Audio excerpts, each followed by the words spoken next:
قل هو الذي أنشأكم وجعل لكم السمع والأبصار والأفئدة قليلا ما تشكرون قل هو الذي ذرأكم في الأرض وإليه تحشرون ويقولون متى هذا الوعد إن كنتم صادقين. السلام عليكم ورحمة الله وبركاته. إن الحمد لله نحمده ونستعينه ونستغفره ونعوذ بالله من شرور أنفسنا ومن سيئات أعمالنا من يهده الله فلا مضل له ومن يضلل فلا هادي له. أشهد أن لا إله إلا الله وحده لا شريك له وأشهد أن محمدا عبده ورسوله أما بعد. فقد قال الله تعالى في القرآن العظيم والفرقان المجيد: فأعوذ بالله من الشيطان الرجيم. يا أيها الناس اتقوا ربكم الذي خلقكم من نفس واحدة وخلق منها زوجها وبث منهما رجالا كثيرا ونساء واتقوا الله الذي تساءلون به والأرحام إن الله كان عليكم رقيبا. يا أيها الذين آمنوا اتقوا الله حق تقاته ولا تموتن إلا وأنتم مسلمون. يا أيها الذين آمنوا اتقوا الله وقولوا قولا سديدا يصلح لكم أعمالكم ويغفر لكم ذنوبكم ومن يطع الله ورسوله فقد فاز فوزا عظيما. கண்ணியம் நிறைந்த எல்லாம் வல்ல அல்லாஹ்வின் நல்லடியார்களே, அல்லாஹ்வின் மாபெரும் கிருபையினால் தமிழ்நாடு தௌஹீத் ஜமாஅத் மேலகாவேரி கிளை ஒன்றின் சார்பாக ஏற்பாடு செய்யப்பட்டிருக்கும் இந்த உள்ளரங்க பயான் நிகழ்ச்சியிலே நாம் அனைவரும் பங்கெடுத்திருக்கிறோம். இந்த அழகான தருணத்தில் இஸ்லாமோடு இனிய மாற்றம் என்கின்ற தலைப்பை இங்கே தேர்வு செய்யப்பட்டிருக்கிறது. கண்ணியம் நிறைந்த எல்லாம் வல்ல அல்லாஹ்வின் நல்லடியார்களே, அல்லாஹ் ரப்பல் ஆலமீன் இந்த உலக மக்களுக்கு ஒரு வழிகாட்டியாக, அவர்களின் வாழ்க்கை நெறியாக அல்லாஹ் தனக்கு சொந்தமாக வழங்கிய ஒரு மார்க்கம் தான் இந்த இஸ்லாம். இந்த இஸ்லாத்தை குறித்து அல்லாஹ் ரப்பல் ஆலமீன் பல இடங்களில் சிறப்பித்து பேசியிருக்கின்றார். எந்த அளவிற்கு என்றால், திருமறை குர்ஆனை நாம் புரட்டி பார்த்தோமையானால், இன்ன ஹாதிஹி உம்மத்துக்கும் உம்மத்தம் வாஹிதா, இந்த இஸ்லாத்தை குறித்து அல்லாஹ் பேசுகிறான். இதோ இந்த மார்க்கம் இருக்கிறதே, இதுதான் இறைவன் புறத்திலிருந்து உங்களுக்காக அருளப்பட்ட ஒரே மார்க்கம், அழகான மார்க்கம் என்று அல்லாஹ் ரப்பல் ஆலமீன் இந்த திருமறை, இந்த இஸ்லாமிய மார்க்கத்தை பற்றி அல்லாஹ் பேசுகிறான். அதே போன்று இன்னொரு வசனத்திலே நிறைய இடங்களில் அல்லாஹ் பேசும் பொழுது, தாலிக தீனுல் கையும், இதுதான் உறுதியான மார்க்கம், இந்த மார்க்கத்தில் உள்ள உறுதியை போன்று, இந்த மார்க்கத்தில் உள்ள வழிகாட்டுதலை போன்று இந்த உலகத்தில் மனிதர்களால் உருவாக்கப்பட்ட எந்த கொள்கையாலும் மனிதர்களுக்கு நன்மையை பகிக்க முடியாது என்று அல்லாஹ் அறிமுகப்படுத்துகிறான். அதுபோன்று அல்லாஹ் சொல்லும் பொழுது, அல்லாஹ் அறிந்து கொள்ளுங்கள், லில்லாஹி தீனுல் ஹாலிஸ், அல்லாஹ்வுக்கு சொந்தமானது எது? தீனுல் ஹாலிஸ், தூய்மையான மார்க்கம் என்று அல்லாஹ் சொல்லுகிறான். அப்ப இந்த இஸ்லாத்தை பற்றி அல்லாஹ் சொல்லும் பொழுது, ஒட்டுமொத்த உலகத்திற்கும் வழங்கப்பட்ட ஒரு அழகான மார்க்கம் என்றும், அதே போன்று உறுதிமிக்க மார்க்கம் என்றும் அதே போன்று தூய்மையான மார்க்கம் என்றும் அல்லாஹ் ரப்பல் ஆலமீன் சொல்வதை நாம் பார்க்கிறோம். அது மட்டும் இல்லாமல் இந்த மார்க்கத்தை குறித்து அல்லாஹ் பேசும் பொழுது இது இயற்கைக்கு முரணில்லாத, இந்த உலகத்தில் அல்லாஹ் இயற்கையாக எப்படி படைத்திருக்கின்றானோ அந்த இயற்கைக்கு மாற்றம் இல்லாத இயற்கை மார்க்கம் என்றும் அல்லாஹ் நமக்கு எடுத்துரைக்கிறான். திருமறை குர்ஆனில் அல்லாஹ் சொல்லும் பொழுது ஃபஹக்கிம் வஜ்ஹக லிதீனி ஹனீஃபா, முஹம்மதே உண்மை மார்க்கத்தில் உறுதியாக நிற்கக்கூடியவராக இந்த மார்க்கத்திற்காக உன்னுடைய முகத்தை நீ திருப்பிவிடு. அதே போன்று அல்லாஹ் சொல்லும் பொழுது ஃபித்ரத்தல்லாஹ், இந்த மார்க்கம் என்பது அல்லாஹ் வழங்கிய இயற்கை மார்க்கம். அல்லத்தி ஃபதரன் நாஸ அலைஹா, அந்த இயற்கை மார்க்கத்தின் மீதுதான் இந்த மனிதர்களும் படைக்கப்பட்டிருக்கிறார்கள். லா தப்தீல லி ஹல்கில்லாஹ், அல்லாஹ்வினுடைய படைப்பில் எந்த மாற்றமும் கிடையாது. அதே போன்று அல்லாஹ் சொல்லும் பொழுது தாலிக தீனுல் கையும், இதுதான் உறுதியான மார்க்கம். வலாக்கின்ன அக்ஸரன் நாஸி லா யஅலமூன், இருந்தாலும் பெரும்பான்மையான மக்கள் இதை அறியாமல் இருக்கிறார்கள் என்று அல்லாஹ் எடுத்துரைக்கிறார். அப்ப தன்னுடைய மார்க்கத்தில் இஸ்லாத்தை பற்றி அல்லாஹ் பேசும் பொழுது அவ்வளவு வர்ணித்து இறைவன் பேசுகிறார். அப்படி இந்த மார்க்கத்தில் என்ன வழிகாட்டுதல் வழங்கப்பட்டிருக்கிறது, இந்த மார்க்கம் நமக்கு எதை போதிக்கிறது, இந்த உலகத்தில் எண்ணற்ற கொள்கைகள் மனிதனால் உருவாக்கப்பட்டிருக்கின்றதே, அந்த கொள்கையை விட இஸ்லாம் எது தனித்துவமாக இருக்கிறது என்பதை எல்லாம் நாம் அறிந்து கொள்வது நம்முடைய கடமை. ஏனென்றால் இந்த உலகத்தில் கோடான கோடி மக்கள் வாழ்ந்து கொண்டிருக்கின்றார்கள். எந்த அளவிற்கு என்றால் கடந்த சில ஆண்டுகளுக்கு முன்பாக உலகளாவிய அளவுல, சர்வதேச அளவுல மக்கள் தொகையில் சீனா நாடுதான் முதல் இடமாக இருந்தது. ஆனால் இன்றைக்கு தரவுகளை எடுத்து பாருங்கள், அந்த நாட்டை முந்திக் கொண்டு நாம் வாழக்கூடிய இந்தியா தான் உலகளாவிய அளவுல அதிகமான மக்கள் தொகையை கொண்ட ஒரு நாடு என்றால் நாம் வாழக்கூடிய இந்தியா தான். அப்ப இந்த நாட்டில் நாம் வாழக்கூடிய நாம எத்தனையோ கோடிக்கணக்கான மக்களுக்கு அல்லாஹ் இந்த மார்க்கத்தை கொடுக்கவில்லை, எத்தனையோ நபர்களுக்கு அல்லாஹ் இந்த ஹிதாயத்தை கொடுக்கவில்லை. இந்த மார்க்கத்திற்காக அல்லாஹ் நம்மை தேர்வு செய்திருக்கிறான்.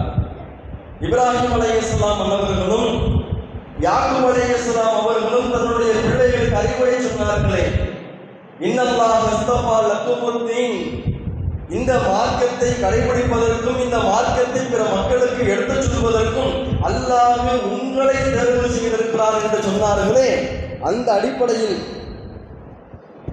அதே வசனம் இன்றைக்கு நமக்கும் பொருந்தும். எந்த அளவிற்கு பாருங்கள், இந்த உலகத்தில் எத்தனையோ செல்வந்தர்கள் இருக்கின்றார்கள், எத்தனையோ நல்ல உள்ளம் படைத்த மக்கள் இருக்கின்றார்கள். இன்றைக்கு இஸ்லாத்தை கடைபிடிக்காத மக்களும் கூட எத்தனையோ நபர்கள் கெட்ட பழக்க வழக்கங்களுக்கு ஆளாகாமல் நற்பண்புகளோடு வாழ்ந்து கொண்டிருக்கின்றார்கள். ஆனால் அவர்களுக்கெல்லாம் அல்லாஹ் இந்த மார்க்கத்தை வழங்கவில்லை. மாறாக இறைவன் இந்த மார்க்கத்தை நமக்கு தான் வழங்கியிருக்கின்றான். தூய்மையான மார்க்கத்தை, உறுதிமிக்க ஒரு மார்க்கத்தை, மனிதர்களுக்கு நன்மையை தரக்கூடிய ஒரு மார்க்கத்தை அல்லாஹ் நமக்கு தந்திருக்கின்றானேயானால் அதற்கு நன்றி செலுத்தும் விதமாக நாம் என்ன செய்ய போகிறோம்? அதற்கு நாம் என்ன செய்ய வேண்டும் தெரியுமா? இறைவன் நம்மிடத்தில் எதை எதிர்பார்க்கிறான் தெரியுமா? நான் உனக்கு இந்த ஹிதாயத்தை கொடுத்திருக்கின்றனே, உன்னுடைய ஒட்டுமொத்த சொத்துக்களையும் மார்க்கத்திற்காக நீ அர்ப்பணித்து விடு என்று இறைவன் எதிர்பார்க்கிறானா? அப்படி அல்லாஹ் எதிர்பார்க்கவில்லை. இந்த உலகத்தில் சொல்லி முடிக்காத அளவிற்கு மதிப்பில்லாத அந்த பொருளை எல்லாம் நீ மார்க்கத்திற்காக கொடுத்து விடு என்று அல்லாஹ் சொல்லவில்லை. மாறாக இறைவன் நம்மிடத்தில் எதை எதிர்பார்க்கிறான் என்றால், உனக்கு இந்த மார்க்கத்தை நான் கொடுத்திருக்கின்றேனே, அதற்கு நன்றி செலுத்தும் விதமாக நீ செய்ய வேண்டிய காரியம் என்னவென்றால், உன்னை நான் முஸ்லிமாக இந்த உலகத்தில் வாழச் செய்திருக்கின்றேனே, அதற்கு நீ செய்ய வேண்டிய பரிகாரம் என்னவென்றால், இந்த மார்க்கத்தை உறுதியாக நீயும் கடைபிடித்தேன். இந்த மார்க்கத்தை யார் அறியாமல் தெரியாமல் இருக்கின்றார்களோ அந்த மக்களுக்கும் நீ எடுத்துரைக்க வேண்டும். இதைதான் இறைவன் நம்ம இடத்தில் எதிர்பார்க்கிறான். வேறு எதையும் நம்ம இடத்துல எதிர்பார்க்கவில்லை. அப்ப இந்த இனிய மார்க்கமான இஸ்லாத்தை அல்லாஹ் நமக்கு வழங்கியிருக்கின்றானேயானால் இது குறித்தான இந்த மார்க்க ரீதியான எல்லா சட்டங்களையும் எல்லா தகவல்களையும் நாம் தெரிந்து கொண்டு அதை நாமும் சரியாக புரிந்து அதை கடைபிடிக்கக்கூடியவர்களாகவும் பிற மக்களுக்கு நாம் எடுத்துரைக்கக்கூடியவர்களாகவும் இருக்க வேண்டும். ஆனால் இன்றைக்கு பாருங்கள், இஸ்லாம் ஒரு இனிய மார்க்கம் என்கின்ற இந்த தலைப்பின் கீழ் நாம் செய்யக்கூடிய தாவா பணி என்ன தெரியுமா? நம்முடைய இலக்கு என்பது நன்மையை ஏவி தீமையை தடுக்கக்கூடிய அந்த பணியை நாம் செய்கின்றோமே, அப்படி செய்யக்கூடிய நேரத்தில் நம்முடைய இலக்கு என்பது 2 பாதை தான். ஒரு பாதை என்ன? இந்த உலகத்தில் வாழும் பொழுது பெயரளவில் இஸ்லாமியர்களாக சில மக்கள் வாழ்ந்து கொண்டிருக்கின்றார்கள், முஸ்லிம்கள் என்று அறிமுகப்படுத்திக் கொண்டிருக்கின்றார்கள். ஆனால் அல்லாஹ்விற்கு இணை வைத்துக் கொண்டும் இருக்கின்றார்கள். முஸ்லிம் என்று சொல்லிக் கொண்டிருக்கின்றார்கள், வட்டிக்கு வாங்கி கொண்டிருக்கின்றார்கள். முஸ்லிம்கள் என்று சொல்லிக் கொண்டிருக்கின்றார்கள், அல்லாஹ்வின் தூதரை மட்டுமே பின்பற்றாமல் மதுஹப் என்கின்ற பெயரால் முன் சென்ற இமாம்களை பின்பற்றி கொண்டிருக்கின்றார்கள். முஸ்லிம்கள் என்றும் தௌஹீதவாதிகள் என்றும் சொல்லிக் கொண்டு வஹியை மட்டும் பின்பற்றாமல் வஹியோடு சேர்த்து சஹாபாக்களையும் இன்றைக்கு பின்பற்றி கொண்டிருக்கிறார்கள். அப்ப இது போன்ற மார்க்கத்தில் இருந்து கொண்டு இஸ்லாமியர் என்கின்ற அந்த ஒரு அங்கத்தை வகித்து கொண்டு யாரெல்லாம் இந்த இஸ்லாத்தை கடைபிடிக்காமல் இருக்கின்றார்களோ அந்த பெயர் தாங்கிய முஸ்லிம்களுக்கும் நாம் இந்த மார்க்கத்தை எடுத்துச் சொல்ல வேண்டும். 2வது இலக்கு என்னவென்றால், இஸ்லாம் என்றால் என்னவென்றே அவங்களுக்கு தெரியாது. இந்த உலகத்தில் எப்படி இஸ்லாம்னா ஒரு 10ஓடு ஒரு 11 அப்படிதான் இந்த உலகம் பார்க்கிறது. மற்றவர்கள் சிலைகளை வணங்குகின்றார்களா? இஸ்லாமியர்கள் அல்லாஹுவை வணங்குவார்கள். மற்றவர்கள் முன் சென்ற தலைவர்களை பின்பற்றுகின்றார்களா? இஸ்லாமியர்கள் முஹம்மது என்கின்ற இறை தூதரை பின்பற்றுவார்கள். மற்ற நபர்கள் பகவத்கீதையையும் பைபிளையும் பின்பற்றுகின்றார்களா? முஸ்லிம்கள் குர்ஆனை பின்பற்றுவார்கள். இப்படிதான் இந்த வித்தியாசத்தை புரிந்திருக்கின்றார்களே ஒழிய இஸ்லாத்தை குறித்தான உண்மை தகவலை அவர்கள் அறிந்திருக்கின்றார்களா என்று கேட்டால் உண்மையில் அவர்கள் அறியவில்லை. இந்த உலகமும் அவர்களுக்கு எடுத்துச் சொல்லவில்லை. அப்ப அவர்களுக்கு எடுத்துச் சொல்ல வேண்டிய கடமை யாருக்கு இருக்கிறது? அல்லாஹ் நமக்கு நேரு வழியை கொடுத்து இந்த நேரு வழியில் நம்மை வாழ செய்திருக்கின்றானே, நமக்கு இருக்கின்றதா இல்லையா? அப்ப அதை நாம் சிந்தித்து பார்க்க வேண்டும். அந்த அடிப்படையில் தான் பாருங்க, இந்த 2 இலக்கையும் நாம் நிறைவேற்ற வேண்டும் என்பதற்காக தான் இப்போ பெண்கள் பயான் வைக்கிறோம், முஸ்லிம்களுக்கு தான். மாநாடு நடத்துகிறோம், முஸ்லிம்களுக்கு தான். திருமுனை கூட்டம் நடத்துகிறோம், முஸ்லிம்களுக்கு தான். இப்படி ஒரு இலக்கிற்காக நிறைய தாவா பணிகளை செய்யக்கூடிய நாம் 2வது இலக்கையும் நாம் நிறைவேற்ற வேண்டுமே, அதற்கு நாம் என்ன செய்ய போகிறோம் என்ற ஒரு கேள்வி நம்மை நோக்கி வரும் பொழுதுதான் நாம் இந்த தலைப்பை கையில் எடுக்கிறோம். இஸ்லாம் ஓர் இனிய மார்க்கம். இஸ்லாம் என்பது கசப்பை போதிக்கக்கூடிய மார்க்கம் அல்ல. இஸ்லாம் என்பது தவறை போதிக்கக்கூடிய மார்க்கம் அல்ல. ஏன் இந்த தலைப்பை நாம் தேர்வு செய்கிறோம் தெரியுமா? இன்றைக்கு இஸ்லாத்தை குறித்து உண்மையான தகவலை பரப்புவதற்கு பதிலாக இஸ்லாத்தின் பெயரால் இன்றைக்கு தவறான கருத்துக்கள் இன்றைக்கு மக்களுக்கு மத்தியில மிக வேகமாக பரவி கொண்டிருக்கிறது. இஸ்லாமியர்கள் என்றால் தீவிரவாதிகள், முஸ்லிம்கள் என்றால் அவர்கள் பெண்ணடிமைத்தனம் செய்பவர்கள், ஹிஜாப் என்கின்ற அந்த ஆடையின் மூலமாக பெண்களின் உரிமையை பறிக்கக்கூடியவர்கள், பெண்களுக்கு சொத்துரிமை கிடையாது என்று சொல்லக்கூடியவர்கள், அதே போன்ற ஹலால் என்கின்ற அந்த உணவு முறையை வைத்துக் கொண்டு சமுதாயத்திற்கு மத்தியில பிளவை ஏற்படுத்தக்கூடியவர்கள், இப்படி நிறைய தவறான பிரச்சாரங்கள் மக்களுக்கு மத்தியில் சென்று கொண்டிருக்கிறது. அப்ப உண்மையான இஸ்லாத்தையும் நாம் மக்களுக்கு நாம் தெளிவுபடுத்த வேண்டும். இது போன்ற தவறான கருத்துக்கள் மக்களுக்கு மத்தியிலே பரவி கொண்டிருக்கிறதே, அதனுடைய உண்மை தன்மையும் நாம் மக்களுக்கு விளக்க வேண்டும் என்பதற்காக தான் இந்த இஸ்லாம் ஒரு இனிய மார்க்கம் என்கின்ற தலைப்பின் கீழே நாம வாழக்கூடிய தமிழகத்தில், அதே போன்ற தமிழகத்திற்கு அண்டை மாநிலமான கேரளாவாக இருக்கலாம், கர்நாடகாவாக இருக்கலாம், ஆந்திராவாக இருக்கலாம், இது போன்ற மாநிலங்களிலும், அதே போன்று கடல் கடந்து பஹ்ரைன் என்கின்ற மண்டலம், குவைத் என்கின்ற மண்டலங்கள், அங்கு இந்தியாவிலிருந்து சென்று அங்கு பணிபுரியக்கூடிய முஸ்லிம்கள், அதே போன்ற முஸ்லிம் அல்லாத மக்களும் அங்கு பணிபுரிந்து கொண்டிருப்பார்களே, அவர்களையெல்லாம் சந்தித்து வாங்க உங்களுக்காக நாங்கள் நிகழ்ச்சி வச்சிருக்கிறோம், மத நல்லிணக்க நிகழ்ச்சியாக இந்த இஸ்லாம் ஒரு இனிய மார்க்கம் என்ற நிகழ்ச்சியை வச்சிருக்கிறோம், இஸ்லாம் சம்பந்தமாக நீங்கள் எந்த கேள்விகளையும் நீங்கள் முன்வைக்கலாம், அதற்கு நாங்கள் கோபப்படாமல் அறிவுபூர்வமாக இறை வேதத்திலிருந்தும் இறை தூதருடைய போதனைகளில் இருந்தும் அதற்கான விளக்கங்களை நாங்கள் கொடுக்கின்றோம் என்று சொல்லி இன்றைக்கு அல்லாஹ்வின் மாபெரும் கிருபையினால் அந்த நிகழ்ச்சி என்பது மிகப்பெரிய வெற்றிகரமான ஒரு நிகழ்ச்சியாக, நாம் எதிர்பார்த்ததை விட மிகப்பெரிய மாற்றத்தை தரக்கூடிய ஒரு நிகழ்ச்சியாக அந்த நிகழ்ச்சி இன்றைக்கு தமிழகத்தில் நடந்து கொண்டிருக்கிறது. தமிழகம் அல்லாத பிற மாநிலங்களில் நடந்து கொண்டிருக்கிறது. கடல் கடந்து பல நாடுகளில் அது நடந்து கொண்டிருக்கிறது. அது எவ்வளவு பெரிய மாற்றம் என்றால், திருநெல்வேலி மாவட்டத்தில் நீங்க பார்க்கலாம். திருநெல்வேலி மாவட்டத்தில் மேலப்பாளையம் என்கின்ற ஊர், அங்கதான் நாம ஒரு 2 வருஷம் மதரசா படித்தோம். அங்க பார்த்தீங்கன்னா பாலமுருகன் ஒருத்தர், அவருடைய உடை எப்படி இருக்குன்னு தெரியுமா? நீங்க வாய்ப்பு இருந்தால் முகநூல்ல கூட நீங்க பார்த்துருக்கலாம். அவருடைய உடை எப்படி இருக்கும்னா, வெள்ளை கலர் சட்டை அணிஞ்சிருப்பார், எப்போதுமே காவி நிற வேட்டி தான், எப்பொழுதுமே தன்னுடைய தோளில் காவி நிற துண்டை போட்டிருப்பார். அதை திடீரென்று தலையில தலப்பாவா கட்டிக்கிட்டு கூட ஊர் சுத்திக்கிட்டு இருப்பாரு.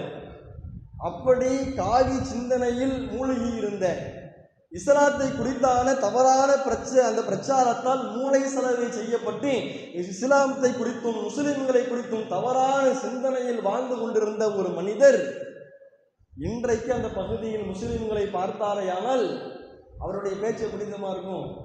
நாங்கள் மதரசா ஃப்ரீயான டயத்தில் டீ குடிக்கிறதுக்காக டீ கடைக்கு போனோம்னா, மாமா டீ குடிக்கிறீங்களா இப்படியே கேட்பார். அவர் எப்படின்னா, அவர் இஸ்லாத்துக்கு ஒன்று வரவில்லை, ஆனால் நம்முடைய தாவா பணியில எல்லா பங்களிப்பையும் செய்வார். முஸ்லிம்களோடு ஒரு மாமன் மச்சானாக, ஒரு பெரியப்பா சிறியப்பா என்கின்ற அந்த ஒரு ஸ்தானத்தில் என்ன செய்கிறாருன்னா, எல்லா முஸ்லிம்களோடும் பழகி கொண்டிருக்கிறார். காரணம் என்னவென்றால் இந்த இனிய மார்க்கம் என்கின்ற நிகழ்ச்சி தான். அதே போன்று எத்தனையோ நிகழ்ச்சியில எத்தனையோ மாற்று மத நண்பர்களை நாம் அழைப்போம். அந்த நிகழ்ச்சி நடப்பதற்கு முன்பாக வரைக்கும் அவர்கள் இஸ்லாத்தை குறித்து தவறாக தான் விளங்கி வைத்திருப்பார்கள். முஸ்லிம்கள் என்றாலே தீவிரவாதி என்ற சிந்தனைகள்லாம் இருந்தாங்க. ஹிஜாப் என்கின்ற ஆடையை பார்த்தாலேயே பெண்ணடிமை தனத்திற்கு இவர்கள் எல்லாம் ஆளாகி இருக்கிறார்கள் என்றுதான் சிந்தித்துக் கொண்டிருந்தார்கள். ஆனால் இன்றைக்கு அந்த நிகழ்ச்சியில் ஒரு 2 மணி நேரம் 3 மணி நேரம் அந்த சபையில் அமர்ந்தார்களோ, அங்கே கேட்கப்படக்கூடிய கேள்விகளுக்கும் நாம் அளிக்கக்கூடிய பதிலையும் கேட்டதற்கு பின்பாக அந்த நிகழ்ச்சிக்கு பின்பாக நாம் நிறைவுரை கேட்போம். நிகழ்ச்சி முடிச்சுட்டு போவாங்க, இந்த நிகழ்ச்சிக்கு வந்தீங்களேங்க, இதன் மூலமாக நீங்கள் எதை தெரிந்து கொண்டீர்கள், உங்களிடத்தில் ஏதாவது மாற்றம் ஏற்பட்டிருக்கிறதா அப்படின்னு கேட்கும் பொழுது அவர்கள் சொல்லக்கூடிய பதில் என்ன தெரியுமா? இது அப்படியே சொல்லுவாங்க. இந்த நிகழ்ச்சிக்கு வர்றதுக்கு முன்னால் வரைக்குங்க நாங்கள் உண்மையிலேயே அப்படிதான் நினைச்சுக்கிட்டு இருந்தோம், ஆனால் இங்கு வந்து அமர்ந்து செயல்தாழ்த்தி நாங்கள் கேட்டதற்கு பின்பாக தான் உண்மையான இஸ்லாத்தை நாங்கள் தெரிந்து கொண்டோம் என்று அந்த நிகழ்ச்சியின் மூலமாக இஸ்லாத்தை தன் வாழ்க்கை நெறியாக ஏற்றுக்கொண்ட ஆயிரக்கணக்கான நபர்களை நாம் அடையாளம் காண்பிக்கலாம். அவ்வளவு பெரிய மாற்றத்தை ஏற்படுத்தக்கூடிய ஒரு நிகழ்ச்சி. இதை ஏன் நாம் சொல்லுகின்றோமையானால், இன்ஷா அல்லாஹ் நம்முடைய கிளையின் சார்பாக எதிர்வரக்கூடிய 25ஆம் தேதி இந்த இஸ்லாம் ஒரு இனிய மார்க்கம் என்ற நிகழ்ச்சியை நாம் என்ன செய்திருக்கிறோம், ஏபி மஹாலில் ஏற்பாடு பண்ணியிருக்கிறோம். அப்போ இன்றைக்கு தேதி என்பது 4 தான். இன்னும் 21 நாட்கள் நமக்கு நேரம் இருக்கிறது. இந்த 21 நாட்களை நாம் எப்படி கழிக்க போகிறோம்? இவ்வளவு பெரிய மாற்றத்தை தரக்கூடிய ஒரு நிகழ்ச்சியாக, இஸ்லாத்தை குறித்தான தவறான பிரச்சாரத்திற்கு பதிலடி கொடுக்கக்கூடிய நிகழ்ச்சியாக, எத்தனையோ உள்ளங்களை இஸ்லாத்தின்பால் புரட்டிய நிகழ்ச்சியாக இருக்கக்கூடிய இந்த நிகழ்ச்சிக்கு நாம நம்முடைய முயற்சியாக, நம்முடைய பங்களிப்பாக நாம் எதை வழங்கப் போகிறோம் என்பதை நாம் உறுதிப்பட நாம் என்ன செய்யணும், அறிந்து கொண்டு தெளிவாக திட்டமிட்டு அந்த நிகழ்ச்சியில் நாம் பங்கெடுக்கிறது முக்கியம் இல்லை. என் மூலமாக ஒரு 10 பேர் அந்த நிகழ்ச்சிக்கு வருவாங்க. அண்டை வீட்டுக்காரங்களை எத்தனையோ மாற்று மத நண்பர்கள் இருக்கிறாங்க தானே. நம்முடைய பள்ளியில் படிச்சிருப்போம், பள்ளியில் நம்ம கூட படித்த எத்தனையோ தோழிகள் நமக்கு இருப்பாங்க, நண்பர்கள் நமக்கு இருப்பாங்க, வியாபார ரீதியாக எத்தனையோ நண்பர்கள் நமக்கு இருப்பாங்க.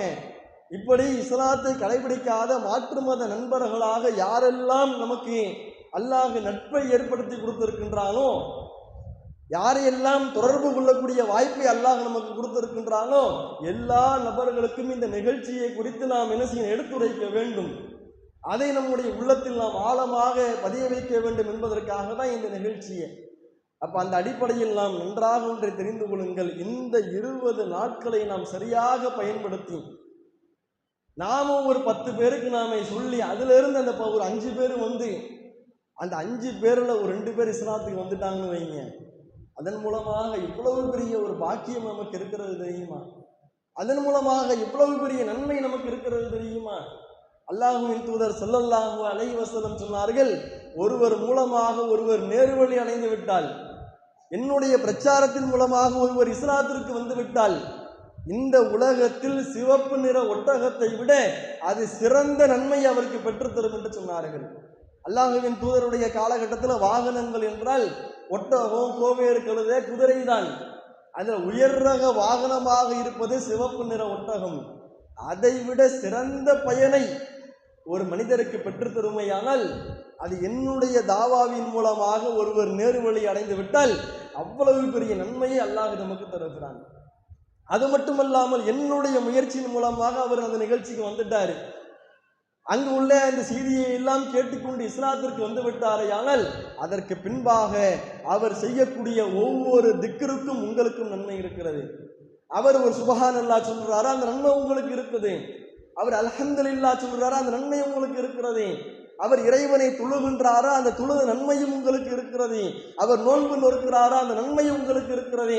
அவர் குர்ஆனை ஓதுகிறாரா, அந்த குர்ஆனை ஓதிய நன்மை உங்களுக்கு இருக்கிறது. இஸ்லாத்தை ஏற்றுக்கொண்டதற்கு பின்பாக அல்லாஹ்விற்காக இஹ்லாஸாக அவர் என்னென்ன காரியங்களை எல்லாம் செய்கின்றாரோ எல்லாவற்றினுடைய ஒரு பகுதியின் நன்மையை அவர் எதன் மூலமாக இஸ்லாத்திற்கு வந்தாரோ, என்னுடைய தாவாவின் மூலமாக தான் வந்தார் என்பதற்காக இறைவன் நமக்கும் அந்த கூலியை நமக்கு தருவான். ஆனால் இன்றைக்கு அந்த நிகழ்ச்சிக்கு நாம் என்ன செய்யணும்னா அதிகமாக நாம தியாகங்களை செய்து நேரத்தை ஒதுக்கி மிக அற்பமான காரணங்களை எல்லாம் சொல்லி இதை நம்ம தவற விட்டுறக்கூடாது. ஏன்னா நிறைய பேர் நம்ம என்ன சொல்லுவோம்னா, வீட்டில் வேலை, எனக்கு முதுகு வலி, எனக்கு கழுத்து வலி, எனக்கு உடம்பு வலி, அதனால வர முடியல, போக முடியலன்னு இன்னும் 20 நாள் டைம் இருக்குல்ல, ஷைத்தான் அப்படி தான் வெளியே எடுப்பான். 20 நாள் டைம் இருக்குதுல்ல, நாளைக்கு பார்த்துக்கலான்னு 20 நாளையும் ஒன்றும் செய்ய முடியாமல் ஆக்கிடுவான். அப்போ இறைவனிடத்தில் நாம் நிய்யத்து வைத்து உறுதிமொழி ஏற்றுக்கொண்டவர்களாக இன்றைக்கு இரவு கழியட்டும், நாளைக்கு விடுஞ்சிருச்சா நாளைக்கு காலையில் இருந்து என்னுடைய முழு நேர பணியாக, என்னுடைய பெரும்பான்மை நேரத்தை நான் ஒதுக்கக்கூடிய ஒரு பணியாக இந்த இஸ்லாம் ஒரு இனிய மார்க்கம் என்ற நிகழ்ச்சிக்கு நான் கண்டிப்பாக மக்களை அழைப்பேன் என்று நாம் என்ன செய்யணும், உறுதி கொள்ள வேண்டும். எந்த அளவிற்கு சஹாபாக்கள் எல்லாம் தியாகம் செய்யறாங்க தெரியுமா? இன்னைக்கு நம்ம சின்ன சின்ன காரணங்களை எல்லாம் நம்ம சொல்லிக்கிட்டு தாவா பணியை விட்டு நாம் தரம் புரண்டு செல்கின்றோமே. இந்த உலகத்தில் மனிதர்கள் அனுபவிக்கக்கூடிய மிகப்பெரிய வலி என்று சொன்னால் அது பெண்கள் அனுபவிக்கக்கூடிய அந்த பிரசவ வலி தான். அதை விட வேற ஏதாச்சும் பெரிய வலி இருக்கிறதா? மனிதர்களால் உணர முடியுமா? அறிவியல் ரீதியாகவே சொல்றாங்க, மனிதன் அனுபவிக்கக்கூடிய அந்த வலியை நாம் அளவெடுத்தோமையானால் டால் என்கின்ற முறையை நாம் அளவெடுக்கின்றோமே. ஒரு பெண் பிரசவிக்கக்கூடிய நேரத்தில் மனிதர்களால் உச்சபட்சமாக எத்தனை டால் அளவு வலியை அனுபவிக்க முடியுமோ, தாங்க முடியுமோ, அதை விட அளவுக்கு அதிகமாக இன்றைக்கு வலியை அவர்கள் அனுபவித்துக் கொண்டிருக்கிறார்கள் என்று அறிவியல் பூர்வமாக நமக்கு இன்றைக்கு சொல்றாங்கல்ல. இந்த வலியை அனுபவித்துக் கொண்டவர்களாக சஹாபாக்கள் எத்தனையோ நபர்கள், அதிலும் நாம் குறிப்பாக சொல்வதாக இருந்தால் அபூதல்ஹா, உம்மு சுலைம் ரலியல்லாஹு அன்ஹுமா, அந்த இருவரும் கணவன் மனைவி. இவர்கள் கணவன் மனைவியாக இருந்து ஒரு தம்பதியாக இருந்து இந்த மார்க்கத்திற்காக செய்த சேவைகள் அவ்வளவு. எப்படிப்பட்ட ஒரு நேரம் என்றால், அல்லாஹ்வின் தூதர் ஸல்லல்லாஹு அலைஹி வஸல்லம் அவர்கள் மதீனாவிலிருந்து ஒரு வெளியூருக்கு என்ன செய்யறாங்க, மார்க்கத்தை எடுத்துரைப்பதற்காக, வேறு எந்த சொந்த வேலைக்காகவும் இல்லாமல் அந்த ஊர் மக்களுக்கு நாம் மார்க்கத்தை சொல்ல வேண்டும் என்பதற்காக ஒரு பயணத்தை ஏற்பாடு செய்கிறாங்க. அல்லாஹ்வுடைய தூதர் அவங்களை அறிவிப்பு செய்கின்றார்கள். அபூதல்ஹா ரலியல்லாஹு அவர்கள் தன்னுடைய பெயரையும் பதிவு செய்து கொண்டு தன்னுடைய மனைவியினுடைய பெயரையும் பதிவு செய்கின்றார்கள். அந்த நேரத்திலே உம்மு சுலைம் ரலியல்லாஹு அன்ஹா அவர்கள் நிறைமாத கர்ப்பிணியாக இருக்கின்றார்கள். நிறைமாத கர்ப்பிணி. இன்றைக்கு நாம் மாநாடுக்கு போகும் பொழுது வேன் ஏற்பாடு செய்கிறது, உணவு ஏற்பாடு செய்கிறது, போகிற வழியில் 2 இடத்துல நின்று டீ குடிக்கிறோம்ல, இந்த மாதிரிலாம் கிடையாது. அல்லாஹ்வின் தூதருடைய காலகட்டத்தில் ஒட்டகத்தில் பயணம் செய்ய வேண்டும், பாலைவனத்தில் பயணம் செய்ய வேண்டும். ஏசி காரு, ஏசி வேன் அதெல்லாம் ஒன்றும் இல்லை. உச்சி வெயில்ல, அந்த சூரியனுடைய வெயில்ல பயணம் செய்ய வேண்டும். அந்த சூழலில் நிறைமாத கர்ப்பிணியாக இருக்கக்கூடிய உம்மு சுலைம் ரலியல்லாஹு அன்ஹா அவர்கள் அல்லாஹ்வின் தூதர் அவர்கள் தாவா பணிக்காக செல்கின்றார்கள். நாமும் அந்த நன்மையை பெற வேண்டும் என்பதற்காக கணவனும் மனைவியும் சேர்ந்து அந்த பயணத்தில் தன்னுடைய பெயரை பதிவு செய்கின்றார்கள். இன்னைக்கெல்லாம் நாம் என்ன செய்யறோம்? ஒரு 9 மாசம் வந்துருச்சுன்னா டாக்டர்கிட்ட போய் நம்ம ஸ்கேன் எடுத்தோம்னா இத்தனாம் தேதி உங்களுக்கு டெலிவரிங்கன்னு டேட்டை குறித்து கொடுத்துருவாங்க. அல்லாஹ்வின் தூதருடைய காலகட்டத்தில் அப்படியா? எப்படிலாம் சொல்ல முடியாது. திடீரென்று பிரசவ வலி வந்துருச்சுன்னா உடனே பிரசவம் பார்த்துட வேண்டியது, அந்த மாதிரி சூழல். அப்போ பயணத்தில் போயிட்டு வரணுமே, போகிற வழியில் பிரசவம் ஆயிடுச்சுன்னா என்ன பண்ணுறது அப்படிங்கிறதெல்லாம் யாரும் யோசிக்கவே இல்லை. நிறைமாத கர்ப்பிணியாக நாம் இருப்போமையானால் மாடிப்படி ஏறுறது கூட நம்ம யோசிப்போம். ஆனால் அன்றைய காலகட்டத்தில் ஒட்டகத்தில் பயணம் செய்வது என்றால், இன்னைக்கு நாம் ஸ்லீப்பர் கோச்சின்லாம் போயிட்டு அந்த மாதிரிலாம் இல்லை. இந்த பாலைவனத்தில் ஒட்டகம் நடக்கும் பொழுது பக்கவாட்டிலே அசைவு கொடுக்க தான் செய்யும், உடல் வலி ஏற்பட செய்யும், சோர்வு ஏற்பட செய்யும். அந்த நேரத்திலும் கூட ஒட்டகத்தில் நான் பயணம் செய்தாவது அல்லாஹ்வின் தூதருடைய மார்க்கத்தை நான் எடுத்துரைத்து நன்மையை நான் அடைய வேண்டும் என்கின்ற சிந்தனையோடு அந்த பயணத்தில் புறப்படுறாங்க. போயிட்டு தாவா பணியை எல்லாம் முடித்து விட்டு மீண்டும் தன்னுடைய சொந்த ஊரான மதினாவிற்கு வருகின்றார்கள். மதினாவை நெருங்கக்கூடிய நேரத்தில் பிரசவ வலி ஏற்படுகிறது. அல்லாஹ்வுடைய தூதர் அவங்க பயணத்தில் இருக்கிறாங்க, சஹாபாக்களும் பயணத்தில் இருக்கிறாங்க. அந்த பயணத்திலே இவர்களுக்கு பிரசவ வலி ஏற்படுகிறது. அப்போ அந்த நேரத்தில் ஒரு கூடாரத்தை இட்டு அங்கே தங்குறாங்க. பிரசவ வலி கொஞ்சம் குறைகிறது. மீண்டும் கூடாரத்தை கலைத்து விட்டு மீண்டும் பயணத்தை தொடர்றாங்க. மீண்டும் அவர்களுக்கு வலி ஏற்படுகிறது. இப்போ மனைவிக்கு பிரசவ வலி. அல்லாஹ்வின் தூதர் அவர்கள் மார்க்கத்தினுடைய பிரச்சாரத்திற்காக பயணத்தில் இருக்கிறாங்க. அபூதல்ஹா ரலியல்லாஹு அன்ஹு நிலைமை யோசிச்சு பாருங்க. மனைவியோடு இருக்கின்றதா, அல்லாஹ்வின் தூதரோடு பயணத்தில் செல்வதா, என்ன செய்யறதுன்னு தெரியல. ஆனால் உள்ளத்தில் எது இருந்தது தெரியுமா? அந்த இடத்திலே இறைவனிடத்திலே பேசுகின்றார்கள். ரப்பி, என் இறைவா, இன்னக்கத்த ஆழம், நீ அறிந்தவனாக இருக்கின்றாய், என்னுடைய உள்ளத்தில் உள்ளதை நீ அறிபவனாக இருக்கின்றாய். என்னுடைய மனைவிக்கு பிரசவ வலி அவள் துடித்து கொண்டிருந்தாலும், எனக்கு பிள்ளை பேறு கிடைக்கிறது என்ற நற்செய்தி இருந்தாலும் கூட அல்லாஹ்வின் தூதரோடு இந்த மார்க்க பணியில் நான் இருக்க வேண்டும் என்றுதான் என்னுடைய உள்ளம் நாடுகிறது என்பதை நீ அறிபவனாக இருக்கின்றாயா அல்லாஹ். ஆனால் எனக்கு என்ன செய்வது என்று தெரியவில்லை என்று அங்கு நிலை தடுமாறி நிற்கிறாங்க. அல்லாஹ்வுடைய தூதர் அவங்க மக்களுடைய சிரமத்தை புரிந்து கொள்ளக்கூடியவர்கள். நீங்கள் இங்கே இருந்து பிரசவம் முடிந்ததற்கு பின்பாக நீங்கள் மதினாவுக்கு வாங்க, நாங்கள் மதினாவிற்கு செல்கிறோம் என்று அவர்களுக்கு விடை கொடுத்து விட்டு நபிகள் நாயகம் அவர்கள் செல்கின்றார்கள். இப்போ எவ்வளவு பெரிய தியாகம் பாருங்க. நிறை மாத கர்ப்பிணியாக இருக்கும் பொழுது மார்க்கத்தினுடைய பணிக்காக தன்னுடைய பங்களிப்பை செலுத்துகின்றார்கள். அந்த பிரசவத்தினுடைய நேரத்தில் கூட கணவனுடைய நிலைமையை புரிந்து கொண்டு அங்கு உம்மு சுலைம் ரலியல்லாஹு அன்ஹா சொல்லுகின்றார்கள், என்னுடைய அருமை கணவரே, பிரசவ வலி என்பது எவ்வளவு கடுமையான வலி. அந்த நேரத்தில் கூட கணவனை பார்த்து என்ன சொல்றாங்கன்னா, நீங்கள் அல்லாஹ்வின் தூதரோடு புறப்படுங்க, நானும் இந்த வலியை பொறுத்து கொண்டு, அவர்களுக்கு பிரசவ வலி இருக்கிறது இருந்தாலும் கூட எனக்கு அந்த வலி குறைவாக தான் இருக்கிறது, நான் அட்ஜஸ்ட் பண்ணிக்கிறேன், பிரச்சனை இல்லை, வாங்க அல்லாஹ்வின் தூதரோடு புறப்படுவோம் என்று அந்த மனைவியும் சொல்றாங்க. இவ்வளவு தியாகம் செய்து இந்த மார்க்கத்தை எடுத்துரைத்தார்களே. அப்ப அதே போன்று நாம என்ன செய்ய போறோம்? யாரும் நிறைமாத கர்ப்பிணியாக இருக்கும்போது இந்த மாதிரி செய்யுங்கன்னு நம்ம சொல்லலை, ஒட்டகத்துல பயணம் செஞ்சு போங்கன்னு நம்ம சொல்லலை, அந்த சுட்டரிக்கக்கூடிய வெயில்ல பிரச்சாரம் செய்யுங்கன்னு நம்ம சொல்லலை. நமக்கு நேரம் கிடைக்கும் பொழுது இந்த 20 நாட்களை பயன்படுத்தி நமக்கு தெரிந்த ஒரு 10 நபர்களுக்கு இந்த செய்தியை நாம் கொண்டு போய் சேர்க்க மாட்டோமா? நம் மூலமாக ஒரு 10 பேர் இந்த நிகழ்ச்சிக்கு வந்துவிட மாட்டார்களா? அதற்கு என்னுடைய முயற்சி இருக்காதா என்பதை நாம் சிந்திக்க வேண்டும். இந்த மார்க்கம் எப்படிப்பட்ட ஒரு தூய்மையான மார்க்கம், எப்படிப்பட்ட ஒரு அறிவுபூர்வமான மார்க்கம் என்றால் இன்றைக்கு நாம் பார்க்கிறோம். இந்த மார்க்கத்தினுடைய செய்தி அல்லாஹ்வின் தூதர் ஸல்லல்லாஹு அலைஹி வஸல்லம் சொன்னார்களே, ஃபித்ரத்துன் ஹம்சுன் இந்த இயற்கை மார்க்கத்தில் போதிக்கப்பட்ட இயற்கையான கட்டளை என்பது 5 கட்டளை இருக்கிறது என்று சொல்லி அதில் முதல் விஷயமாக ஹத்னா என்கின்ற அந்த நிகழ்ச்சியை சொன்னார்கள். இன்றைக்கு நம்முடைய வீட்டில் ஆண் குழந்தைகள் பிறந்து விட்டால் அவர்களுக்கு நாம சுன்னத்து செய்கிறோம் பாருங்க. இதை குறித்து அல்லாஹ்வின் தூதர் அவர்கள் நமக்கு எடுத்துரைக்கின்றார்களே, இது குறித்து மார்க்கம் என்ன சொல்லுகிறது?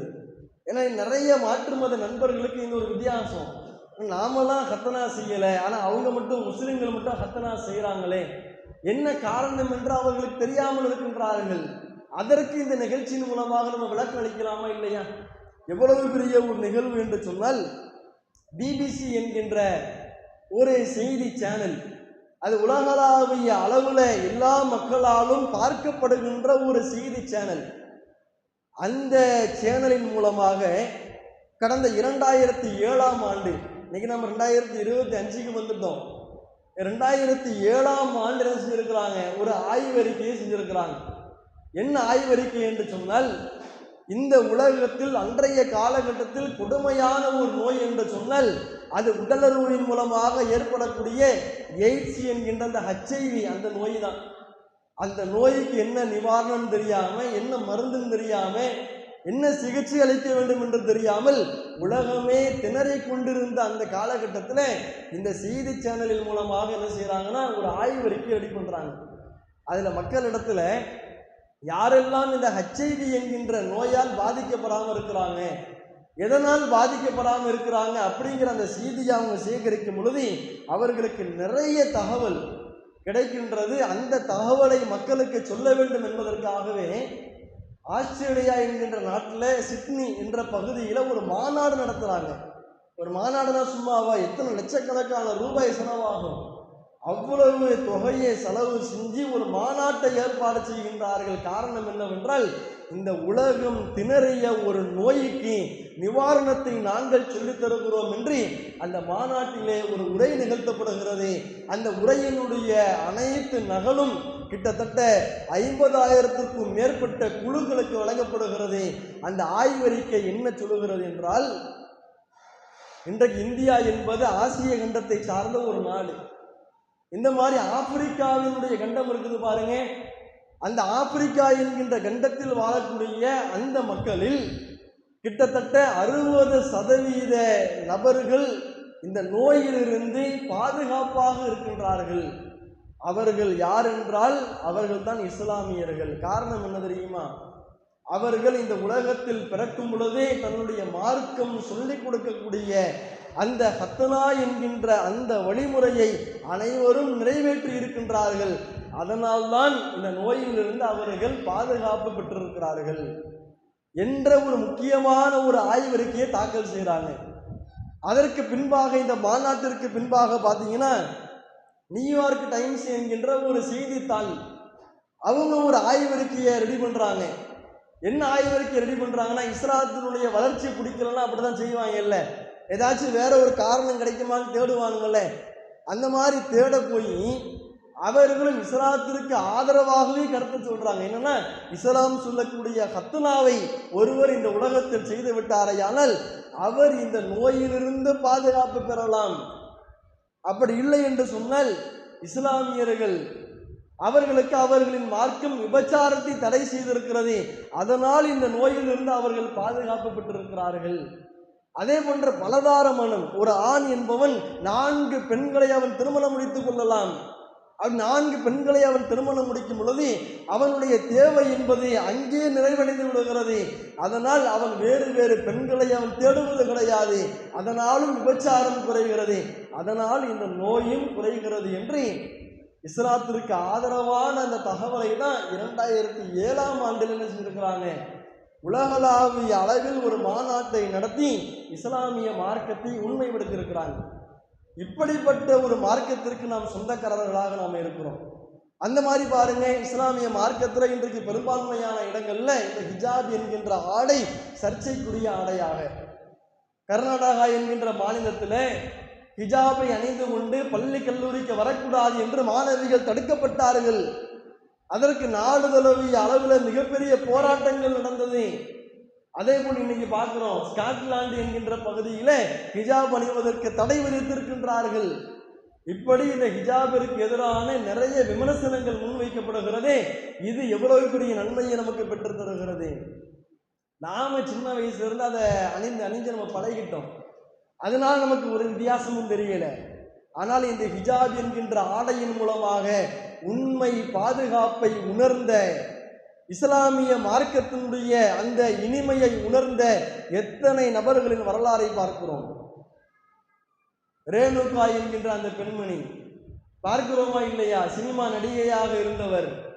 அவர் சினிமா நடிகையாக இருக்கக்கூடிய அந்த நேரத்தில் தன்னுடைய தந்தை உயிரோடு இருக்கக்கூடிய நேரத்தில் எங்கு வெளியே சென்றாலும் தன் தந்தையோடு செல்வார். தந்தை இருக்கின்ற காரணத்தினால் ஒரு பாதுகாப்பு இருந்தது. தந்தையினுடைய மரணத்திற்கு பின்பாக அந்த இடத்துல என்ன செஞ்சாங்க, அவங்க தனிமையில் வெளியே செல்லக்கூடிய நேரத்தில் அரைகுறை ஆடையை அணிந்து தன்னுடைய அலங்காரத்தை வெளியே தெரியும்படி அவர்கள் செல்லக்கூடிய நேரத்தில் உண்மையான பாதுகாப்பை அவர்களால் உணர முடியவில்லை. பிறகு தன்னுடைய தோழி ஒருவர் இந்த பிரச்சனையை உணர்ந்து அவருக்கு இஸ்லாத்தை எடுத்து சொல்வதற்கு முன்பாக இந்த ஆடையை ஒரு நாள் நீ அணிந்து கொண்டு வெளியே செல், இதை தான் சொன்னார். தன்னுடைய தோழியினுடைய அந்த அறிவுரையை ஏற்றுக்கொண்டு ஒரே ஒரு நாள் அந்த ஆடையை அணிந்து கொண்டு வெளியே செல்கின்றார்கள். அந்த ஆடை இல்லாமல் செல்லக்கூடிய நேரத்தில் அவர்கள் உணர்ந்த அந்த பாதுகாப்பற்ற அந்த நிலையையும், அந்த ஆடையோடு செல்லக்கூடிய நேரத்தில் அது எவ்வளவு பெரிய பாதுகாப்பையும் மன நிம்மதியையும் பெற்றுத்தருகிறது என்கின்ற வேறுபாட்டை உணர்ந்து அந்த பெண்மணி இஸ்லாத்திற்கு வந்தாங்களா இல்லையா? அவர்கள் இந்த ஒட்டுமொத்த உலகத்திற்கும் இந்த ஹிஜாபினுடைய நன்மையை போதித்தார்களா இல்லையா? அப்ப அதை நம்ம இன்றைக்கு வேப்பில் ஆழ்த்துகிற எவ்வளவு பெரிய இனிமையான ஒரு மார்க்கம் பாருங்க. இந்த மார்க்கத்தை நாம் எத்தனை பேருக்கு பிற மத நண்பர்களுக்கு நாம் எடுத்துரைத்திருக்கிறோம், எத்தனை பிற மத பெண்களுக்கு நாம் இதை நாம் எடுத்து சொல்லி இருக்கின்றோம். அதே போன்று பார்க்கிறோம், எத்தனை இடங்கள்ல முஸ்லிம்கள் தீவிரவாதிகள் என்று பிரச்சாரம் செய்யப்படுகிறது. ஆனால் அதற்கு நேர் எதிராக இந்த உலகத்தில் ஒரு இயற்கை பேரிடர் வந்துவிட்டது என்றால் அதில் முதலாவதாக களம் காணக்கூடிய நபர்களாக முஸ்லிம்களாகிய நாம் இருக்கிறோம். அதனுடைய விளைவு என்ன? இந்த மார்க்கத்தை நாம் சில இடங்களில் உண்மையாக நாம் கடைபிடிக்கக்கூடிய நேரத்தில் அது எவ்வளவு பெரிய மாற்றத்தை ஏற்படுத்துகிறது தெரியுமா? அல்லாஹ் குர்ஆனிலே சொல்கின்றானே, ருபமா யவதுல்லதீன கஃபரு லவ் கானூ முஸ்லிமீன். சில வேளைகளில் இறைவனை மறுக்கக்கூடிய காஃபிர்கள் கூட ஒன்றை விரும்புவார்கள். எதை விரும்புவார்கள்? நானும் முஸ்லிமாக இருந்திருக்க வேண்டுமே என்று அவர்கள் விரும்புவார்கள் என்று அல்லாஹ் திருமறை குர்ஆனிலே எடுத்துரைக்கின்றானே. இந்த வசனத்தை உண்மைப்படுத்தக்கூடிய நிகழ்வை எவ்வளவு இடங்கள்ல பார்த்திருக்கிறோம் தெரியுமா? கடந்த 2015ஆம் ஆண்டு அந்த செம்பரம்பாக்கம் ஏரியில அந்த தண்ணீரை திறந்து விட்டவுடன் சென்னை உட்பட ஒரு 4 மாவட்டங்கள் வெள்ளத்தில் மூழ்குகிறது. யாரும் ஒன்றும் செய்ய முடியாமல் நிலை தடுமாறி போய் நிற்கிறாங்க. நம்முடைய ஜமாத்தின் சார்பாக நாம் களமிறங்குகிறோம். நம்மை போன்று இருக்கக்கூடிய இன்னும் பிற இயக்கங்களும் களமிறங்குகின்றார்கள். காவல்துறையால் செல்ல முடியாத பகுதிக்கும், தீயணைப்புத்துறை அதிகாரிகளால் செல்ல முடியாத பகுதிக்கும் இறைவனுடைய திருப்தியை நாடி நாம் சென்று அவர்களுக்கு அந்த நிவாரண பணியை நாம் செய்தோம். அதனுடைய விளைவு என்ன தெரியுமா? நம்முடைய தமிழ்நாட்டை சார்ந்த ஒரு முன்னணி நடிகர் தன்னுடைய சமூக வலைதளங்களில் பதிவு செய்கின்றார், முஸ்லிம்கள் தீவிரவாதிகள் என்ற பிரச்சாரம் இன்றைக்கு பரப்பப்படுகிறது. அந்த போஸ்டர் போட்டுட்டு கீழே பார்த்தீங்கன்னா வெள்ள நிவாரண பணியில நாம் நின்றோம் பாருங்க, அந்த போட்டோக்களை போட்டிருக்கிறாரு. போட்டுட்டு மேல ஒரு டெக்ஸ்ட் மெசேஜை கொடுத்திருக்கிறாரு, முஸ்லிம்கள் தீவிரவாதிகள் என்று பரப்பப்படுகிறதே, இதோ இவர்கள் தான் தீவிரவாதிகள். இவர்கள் உண்மையில் தீவிரவாதிகள் என்று சொன்னால், மக்களுடைய பார்வையில் இவர்கள் தீவிரவாதிகளாக பார்க்கப்பட்டார்கள் என்று சொன்னால், என்னுடைய பிள்ளையை நான் தீவிரவாதியாக வளர்ப்பதற்கு நான் ஆசைப்படுகிறேன்.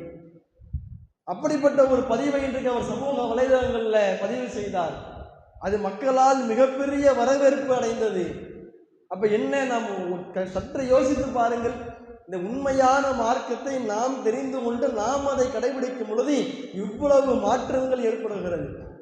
ஆனால் இந்த இனிமையான மார்க்கத்தை நாம் பிற மக்களுக்கு நாம் சொல்ல தயங்குகிறோம், அவர்களுக்கு நாம் எடுத்துரைக்க நாம் தயங்குகிறோம், பயப்படுகிறோம், ஒரு விதமான அச்ச உணர்வை நாம் இன்றைக்கு சந்திக்கின்றோம்.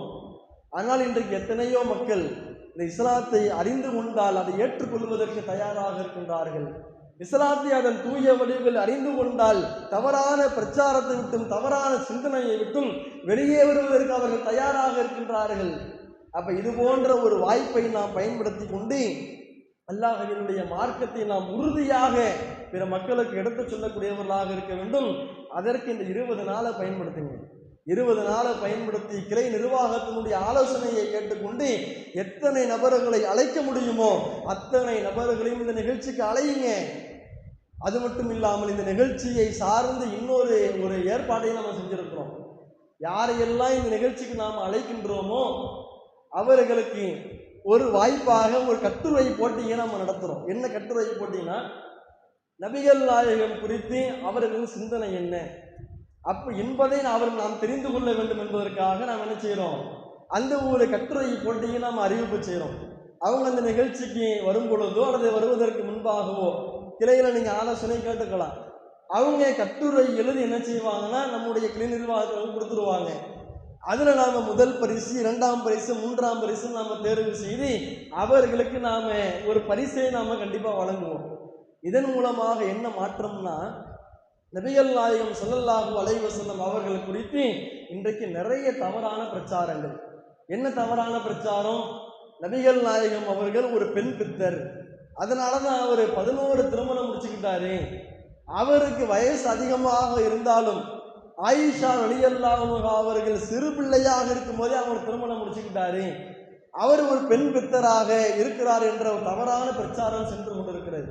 அப்ப இந்த கட்டுரை போட்டியே மக்களுக்கு சொன்னோன்னு வைங்க, அவங்க நம்ம செய்வாங்க, தனக்கு தெரிந்த எல்லா தகவலும் உண்மையா என்பதை ஆய்வு செய்வதற்காக அந்த கட்டுரையில் அவங்க எழுதுவதற்காக என்ன செய்வாங்கன்னா கூகுளில் போய் சர்ச் பண்ணுவாங்க, யூடியூப்ல போய் வீடியோ பார்ப்பாங்க. நபிகள் நாயகம்னா யாரு, அவரை குறித்து உலகம் எப்படி பார்க்கிறது, அவர் தன்னுடைய வாழ்க்கையை எப்படி வாழ்ந்திருக்கிறார், அவர் மீது வைக்கக்கூடிய இந்த அவதூறு பிரச்சாரம் என்பது உண்மைதானா என்பதை எல்லாம் இந்த கட்டுரை போட்டியை நாம் வைப்பதன் மூலமாக அவர்களின் கட்டுரையில் எழுதுவதற்காக நபிகள் நாயகம் குறித்து அவர்கள் தேடும் பொழுது நிறைய உண்மைகளை அவர்கள் தெரிந்து கொள்வார்கள்.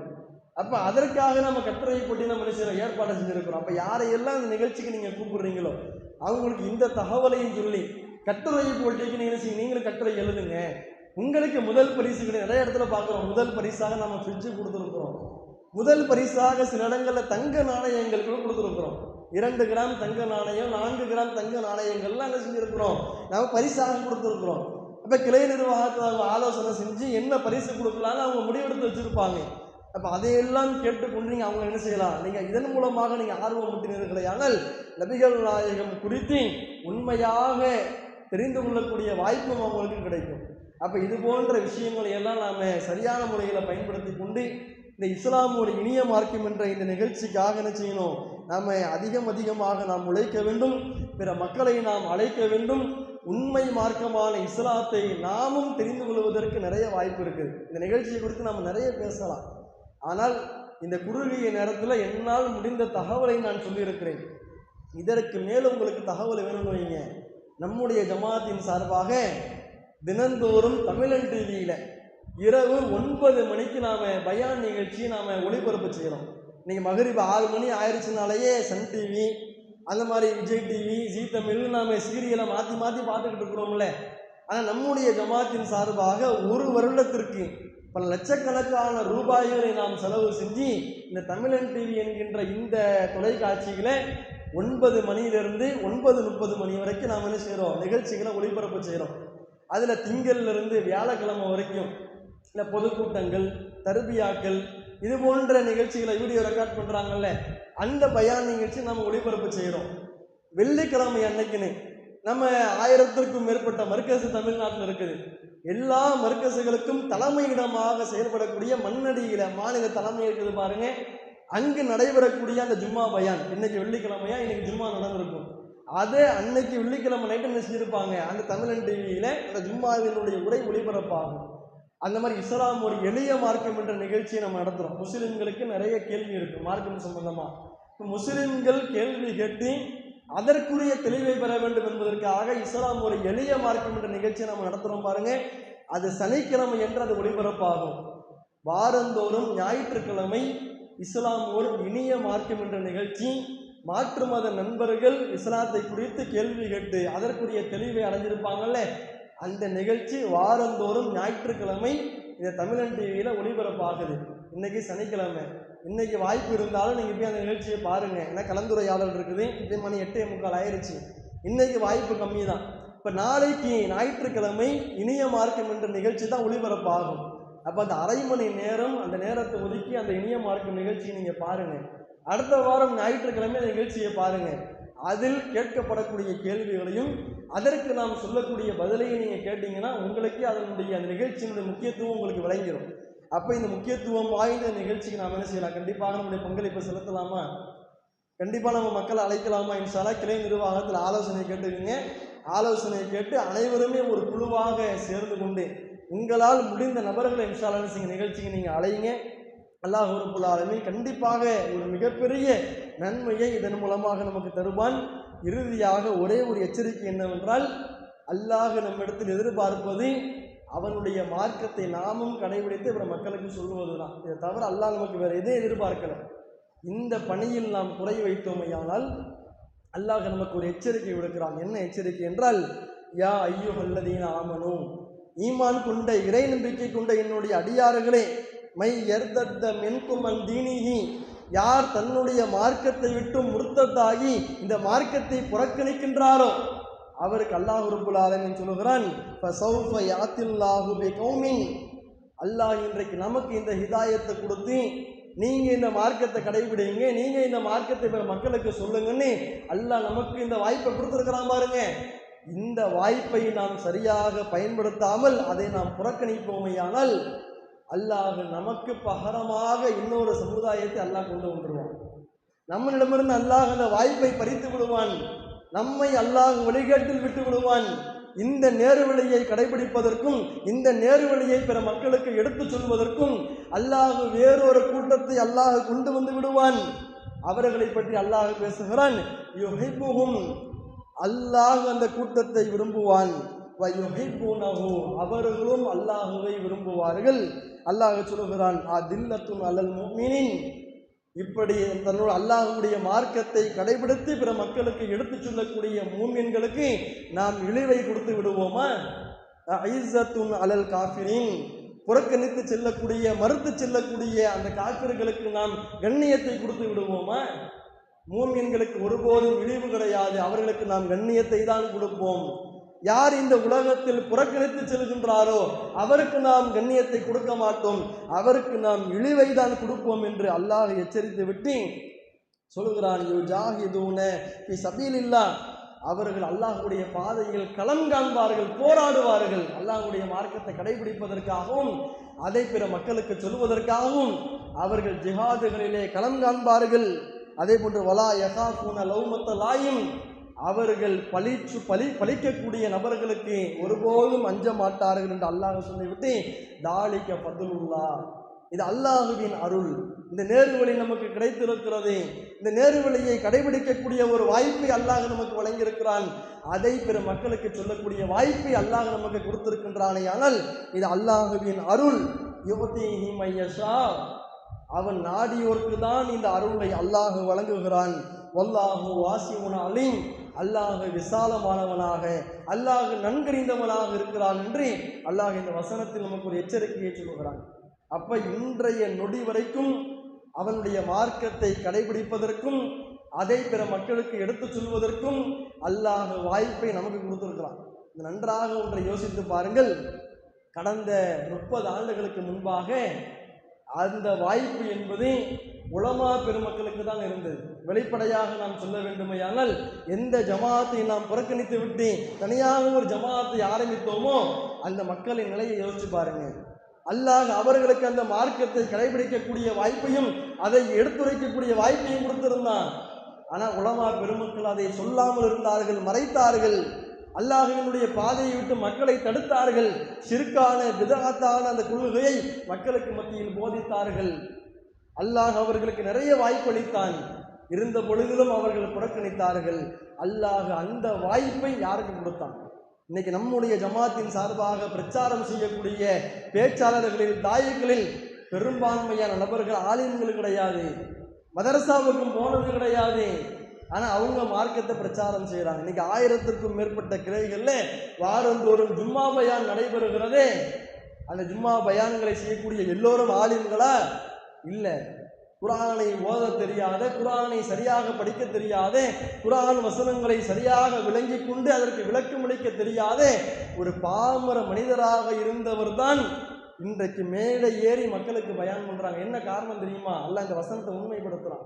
உலமா பெருமக்களுக்கு அல்லாஹ் அந்த வாய்ப்பு கொடுத்தான், அவர்கள் புறக்கணித்தார்கள். அல்லாஹ் அதற்கு பகரமாக ஒன்றுமறியாத பாமர சமூகமான நமக்கு அல்லாஹ் இந்த வாய்ப்பை கொடுத்துட்டான்.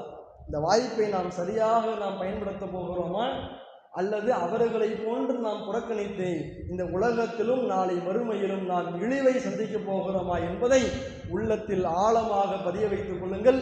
நம்முடைய இறுதி மூச்சு வரைக்கும் நாம் தாவா பணியில் இருக்க வேண்டும் என்பது ஒரு பக்கம் இருந்தாலும், இன்ஷா அல்லாஹ் அதைவிட கூடுதலாக இந்த நிகழ்ச்சிக்காக அதிகமாக நீங்கள் முயற்சி செய்யுங்கள், அதிகமாக பாடுபடுங்கள். நம் மூலமாக ஒரே ஒருவர் இஸ்லாத்திற்கு வந்து விட்டாரையானால் அது மிகப்பெரிய நன்மையை இந்த உலகத்திலும் நாளை மறுமையிலும் கண்டிப்பாக அது பெற்றுத்தரும். இன்ஷா அல்லாஹ் யாரும் மறந்துவிட வேண்டாம். நாளைக்கு இரவு அந்த நிகழ்ச்சி எல்லாரும் பாருங்க. அப்படி அதை மறந்துட்டாலும் கூட இன்றைக்கு நம்ம எல்லார் கையிலையும் மொபைல் ஃபோன் இருக்குது. யூடியூப்ல போய் நீங்கள் இஸ்லாம் ஒரு இனிய மார்க்கம் TNDN நீங்கள் டைப் பண்ணாலே போதும். தமிழ்நாடு முழுக்க எங்கெங்கெல்லாம் அந்த நிகழ்ச்சியை நடத்தியிருக்கிறோமோ எல்லா நிகழ்ச்சியினுடைய வீடியோ பதிவுகளும் இருக்கிறது. அதை நீங்கள் நேரம் ஒதுக்கி நீங்கள் கேட்டு பாருங்க. அதில் அந்த மக்கள் கேட்கக்கூடிய கேள்விக்கு நாம் சொல்லக்கூடிய பதிலை அவங்க கேட்டு விட்டு அவங்க எவ்வளவு பெரிய மாற்றத்தை உணர்றாங்கிறத அந்த நிகழ்ச்சியினுடைய முக்கியத்துவத்தை உங்களால் புரிந்து கொள்ள முடியும். அப்போ இந்த நிகழ்ச்சி என்பது ஒரு பெரும் பொருளாதார செலவுல, ஒரு இக்கட்டான ஒரு சூழல்ல மாற்று மத நண்பர்களுக்கும் நாம் இந்த மார்க்கத்தை எடுத்து சொல்ல வேண்டும் என்கின்ற இலக்கை நாம் பூர்த்தி செய்ய வேண்டும் என்பதற்காக இந்த நிகழ்ச்சியை நாம் நடத்துகிறோம். இன்ஷா அல்லாஹ் அதற்கு நாம் அனைவருடைய பங்களிப்பும் இருக்கணும். அதே போன்று இந்த நிகழ்ச்சி நடத்துறதுக்கு கிளை நிர்வாகிகள் அவங்க ஆலோசனை பண்ணி ஒரு முடிவு எடுத்தாலும் கூட உறுப்பினர்கள், ஆதரவாளர்கள், களத்தில் இறங்கி செயல்படக்கூடிய செயல் வீரர்கள், செயல் வீராங்கனைகள், உங்களுடைய ஆலோசனையும் உங்களுடைய பங்களிப்பும் இல்லாமல் நம்ம ஒன்றுமே செய்ய முடியாது. அப்போ இந்த உரைக்கு பின்பாக கலந்துரையாடல் இருக்குது. அந்த கலந்துரையாடலையும் நீங்கள் பங்கெடுத்து கொண்டு உங்களுடைய ஆலோசனைகளை இன்ஷா அல்லாஹ் வழங்குங்க. உங்களுடைய ஆலோசனை சிறந்த ஆலோசனையாக இருந்து அது நடைமுறைப்படுத்தப்படுமையானால் அதன் மூலமாக நமக்கு நிறைய நன்மைகள் கிடைக்கும். இன்ஷா அல்லாஹ் இந்த அரிய வாய்ப்பை பயன்படுத்தி கொண்டு நிறைய நன்மைகளை பெறுவதற்குரிய பாக்கியத்தை வல்ல இறைவன் நம் அனைவருக்கும் தந்தருள் புரிவானாக. வாஹிரு தாவானா அனில் அல்ஹம்துலில்லாஹி ரப்பில் ஆலமீன். அஸ்ஸலாமு அலைக்கும் வரஹ்மத்துல்லாஹி வபரகாத்துஹு.